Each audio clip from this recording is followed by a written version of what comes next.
Hey, what's up, fellas? How you doing, man? Antonelli here.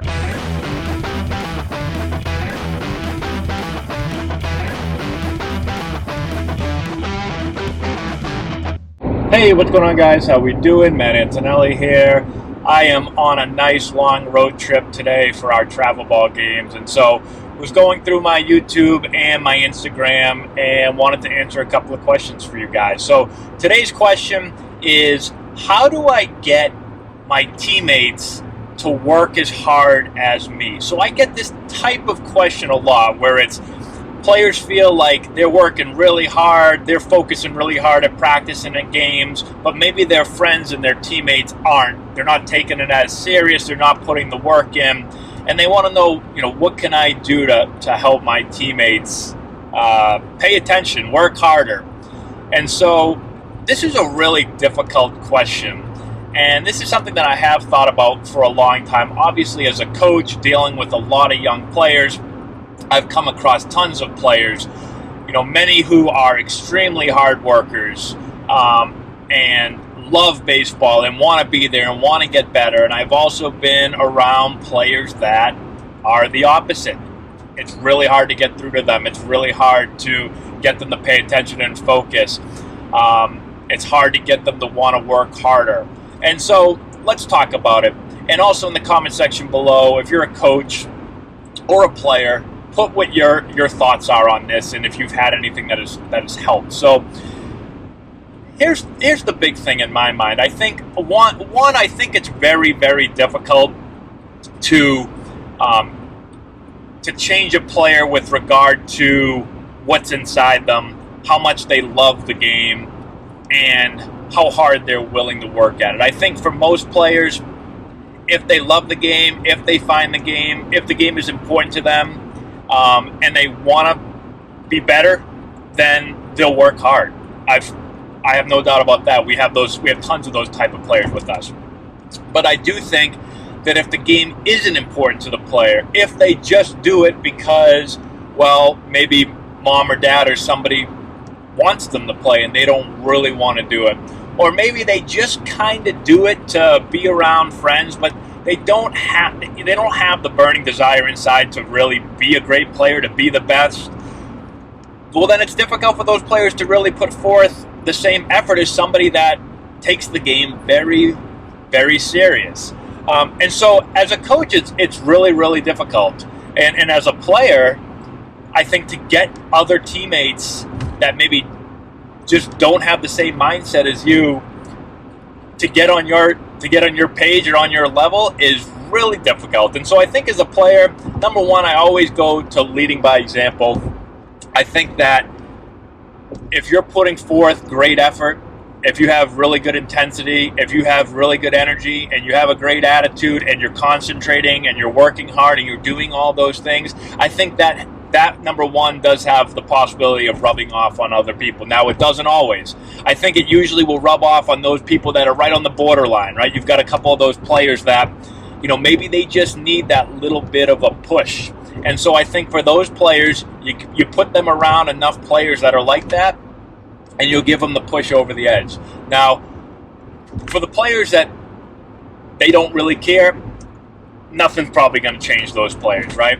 And I think for those, I don't think there's much you can do, unfortunately. In my experience, I don't think there's much you can do.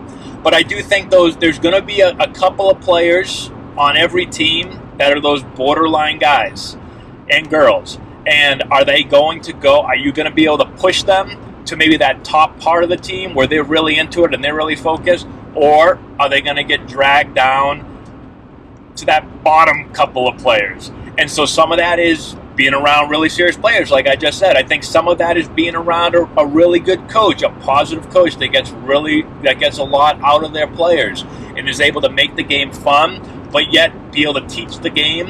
And so I think when players feel like they're getting better, when players feel like they're learning, when players feel like they're getting pushed by their coach to be a better player, I think that will really help, again, push those extra kids, hopefully, that little bit that gets them to say, hey, this game is fun and I want to get better and I want to improve and I want to work hard. So I think that's the first thing, maybe a long-winded answer to that. The second thing is, I think this is why it's very important when you're choosing a team to choose a team that is going to allow you to be around more of those type of players that we talk about, that top player that's going to be, that loves the game, that wants to get better, and that is there to get better, that takes the game really, really serious. And if those are not the type of players that are on that team, well, then I think it's perfectly fine to find a different one and to find a team that's going to push you. I always, as a player, and I know this is one thing that my dad did for me as a player, is his biggest things, and now they're kind of my biggest things, is that you want to always play with a team that is going to have players that are better than you, that are going to push you to be better, and play on a team that is going to play against players that are better than you, that are going to push you to get better. Those are really the two things. Play with a team that has better players than you, and that is going to play against better players than you. And for me, that's the way to take your game, again, to the next level. If you play with players that are not as good as you or don't take the game as serious as you, then they're probably going to drag you more down to their level than elevate you to an even higher level. And if you play for a team that doesn't play against good competition, well, same exact thing. You're never going to get better by playing against players that don't make you perform at your highest in order to be successful. If you only have to play at 60% or 50% or even 70% to be able to win or to be able to beat whoever it is you're playing, then some players won't go to 100%. There's no need to go to 100%. And so you've heard, playing down to your competition. Well, as a player, again, I always want to be able to try to play up to my competition. I want my competition better than me, and I want the players around me better than me. Most players, if you look at the people that they surround themselves with, that's the type of people they're going to be like. If you're somebody and you have 3 really good friends, your 3 closest friends that you're around all the time, and they're lazy, they don't really care, they're not focused, all the things we talked about, well, then you're probably going to be just like that. You'll probably be lazy. You probably won't care. You probably won't take things very seriously, right? If your 3 best friends are extremely hardworking, whatever the characteristics are, right? They're hardworking, they're humble, they're nice, they're honest, whatever. You're probably going to start to become like those 3 people that you hang around with. So that is really important when it comes to picking teams. And so, again, I know that I didn't want this video to be like, well, quit your team. If you got teammates that don't want to work hard, just quit the team and go play for somebody else.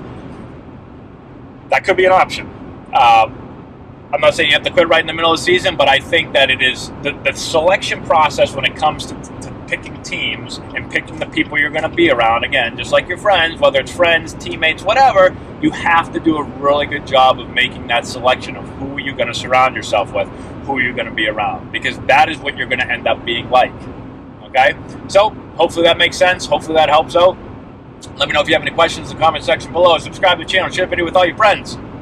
Give it a thumbs up, all that good stuff, and we will talk to you next time.